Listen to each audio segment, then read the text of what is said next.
Voilà, je me présente, je m'appelle Christine, j'ai 54 ans, j'habite au quartier nord, j'ai 4 enfants et je suis mère au foyer. Est-ce que ça vous dérangerait pas que je vous pose un questionnaire sur l'isolement au sein de sa famille? Bonjour madame, Bonjour madame. vous appelez comment? Marie-Christine, Vous avez quel âge? 55 ans. Est-ce que vous êtes marié, célibataire? Non, je suis plus marié depuis longtemps. Est-ce que vous avez des enfants? Oui, 4. Vous habitez où? À Amiens-Nord. Est-ce que vous avez déjà travaillé? Oui, j'ai eu que des petits contrats. Bonjour madame. Bonjour madame, Comment allez-vous madame? ça va et vous? Comment vous appelez? Isabelle, Vous habitez où? sur Amiens. Est-ce que c'est indiscret de vous donner votre âge? J'ai eu 55 ans cette semaine. Avez-vous des enfants? Non, mais j'aurais aimé en avoir. C'est pas grave, j'ai mes neveux et mes nièces derrière. Et êtes-vous marié? Oh non, célibataire. Vous travaillez madame?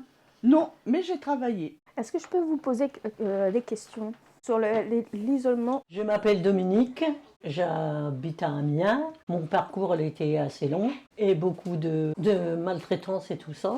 Mais bon, là, j'essaye d'avancer.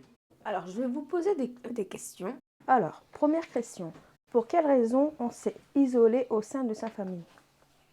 Moi, déjà, je ne sors pas. J'ai pas de voiture.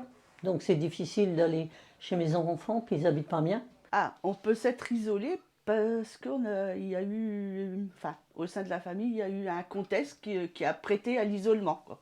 Et il y en a qui sont sur Amiens, mais c'est le transport en commun, c'est pas mal de choses qui butent. Et moi, j'aime pas sortir. Ça peut être pour des divergences d'opinion. Déjà, on s'est isolé au sein de sa famille. Déjà, premièrement, c'est à cause du virus. Pour des questions d'héritage, J'ai tellement été restée enfermée que là, j'ai du mal des difficultés à sortir. des disputes familiales. On s'est tous réfugiés chez nous et on n'a plus voulu sortir et tellement qu'on avait peur. Pourquoi continuons-nous à être isolés malgré notre passé? Bah, si on a subi longtemps, je trouve que c'est ancré. Mais le passé, justement, nous poursuit. Moi, en fin de compte, j'ai toujours été isolée. Moi, c'est depuis l'âge de 7 ans, donc j'ai quand même 67 ans. Donc j'ai beau par moment à aller de l'avant, mais il suffit d'un tout petit truc et vous retombez dedans. Avec mes enfants, j'ai toujours été isolée. On me met de côté. Chez moi, j'ai mis un papier, je marque aller de l'avant, mettre de la musique, Pourquoi j'ai jamais su pourquoi. pour essayer justement de changer les choses. Mais il suffit de pas grand-chose. Et c'est reparti dans le négatif. Puis, de toute façon, moi, je suis pas méchante et j'ai un bon cœur. Ça, c'est vrai.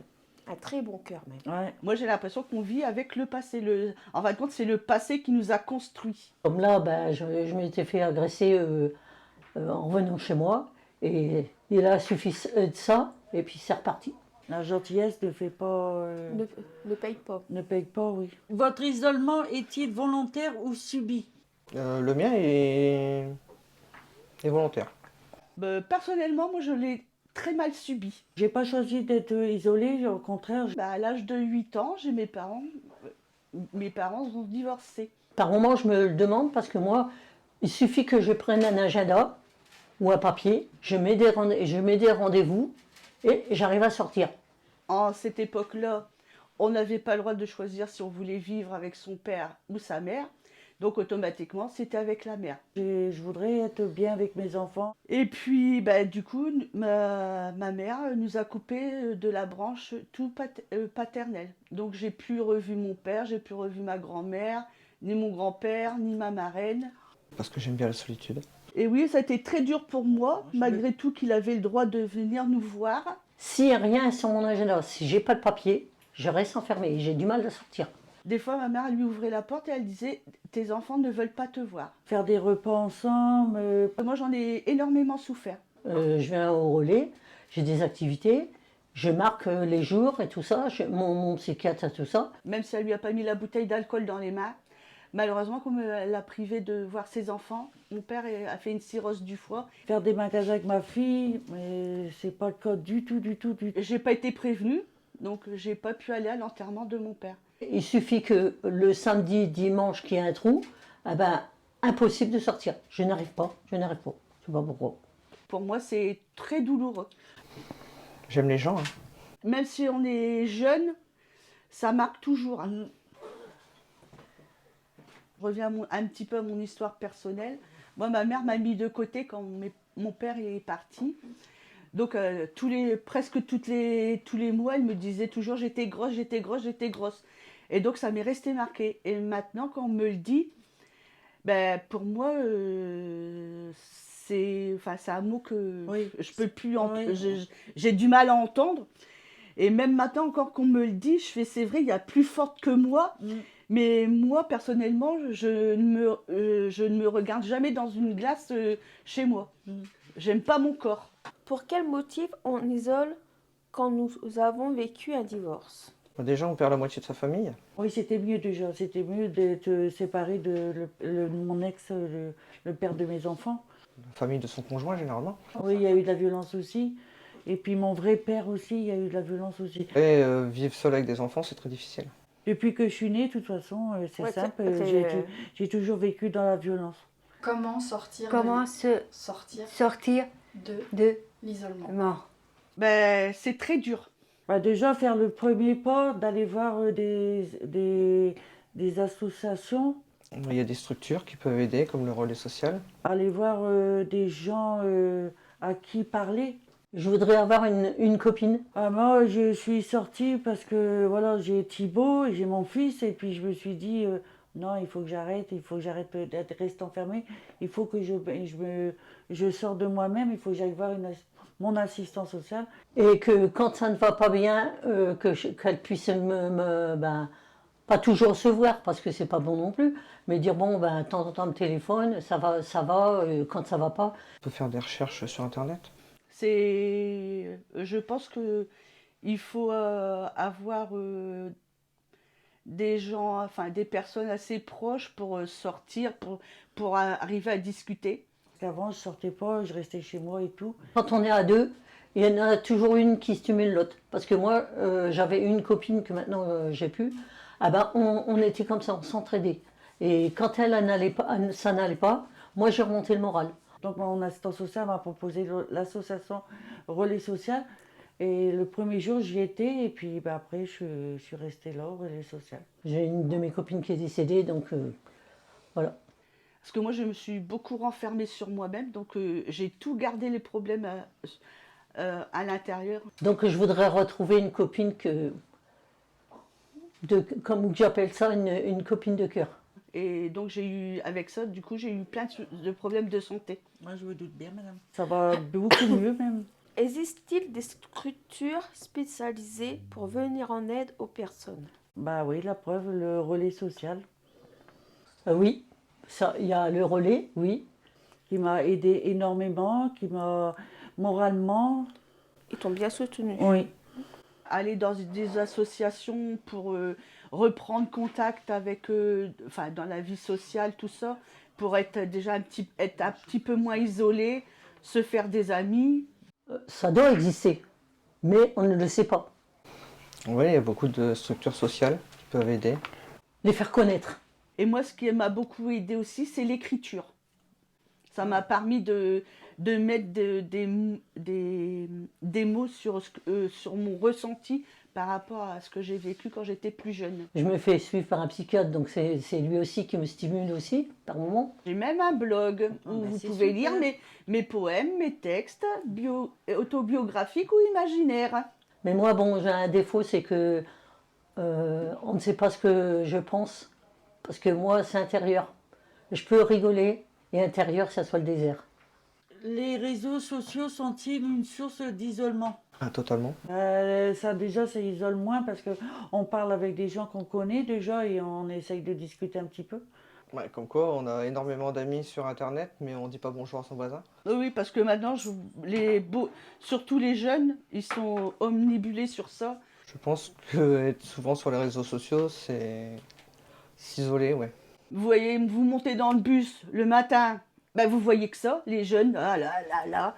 Il n'y a plus aucune discussion, ils ne parlent plus. Quand on en arrive à tous les jours d'écrire ce qu'on fait dans sa journée chez soi sur Internet, c'est grave. Et même des fois, pour écrire, il faudrait prendre même un décodeur parce qu'on ne comprend pas ce qu'ils disent, comment ils se décrivent.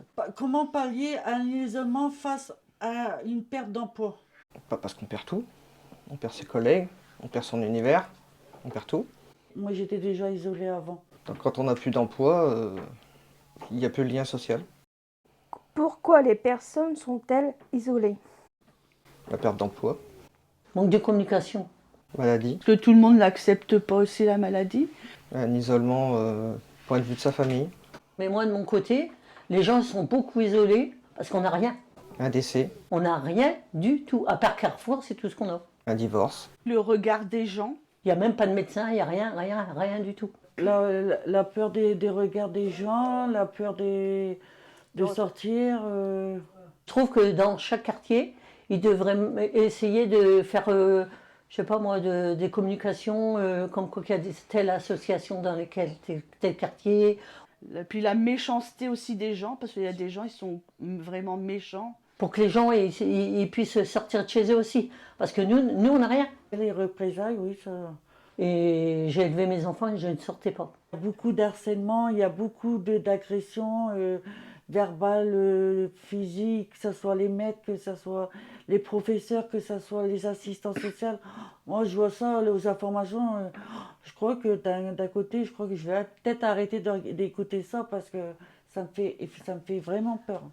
Mon ex-mari ne voulait pas que je sorte. Si, par exemple, si une femme est avec une femme, en couple avec une femme, ou un homme est en couple avec un homme, il y a des regards qui, des fois, parfois, en disent très long. La peur de ressortir après, parce que on nous interdit tout. Quand tu attends les informations, tu attends tout. Moi, ça me fait vraiment peur, énormément peur. Par moments, je me pose la question, est-ce qu'on pourra un jour nous laisser vivre ou respirer? Comment détecter une personne isolée? Non, je ne peux pas deviner si la personne est isolée. Non, c'est pas possible. On a beaucoup, dans notre quartier, beaucoup de personnes âgées. Et ils ne sortent pas du tout. Bah, c'est pas simple si elle reste enfermée chez elle pour la détecter, ça va être compliqué. Par moments, je leur fais dire, venez, il y a le relais social. Elle dit, oui, mais nous, on a peur. Bah, je pense qu'elle doit être seule dans son coin, quoi. Elle rumine à longueur de journée ce qui s'est passé, je pense. Ils ont tellement resté enfermés que pour eux, c'est nouveau. Il y a des nouvelles choses, et ça leur fait peur. Comment reprendre confiance après un long isolement? Ah bah alors là, bonne question. C'est très, très, très, très dur. Il faut le vouloir, déjà. Il faut beaucoup avoir de la volonté. Il faut vouloir avancer. Puis il faut soutenir vraiment et il ne faut pas baisser les bras, on va dire. Il faut le vouloir essayer de sortir. Et puis il faut s'accrocher. Ça c'est clair. Et il faut aller dans des structures qui peuvent aider à rencontrer d'autres personnes. C'est très dur de reprendre confiance en soi, même encore maintenant. Faire du théâtre.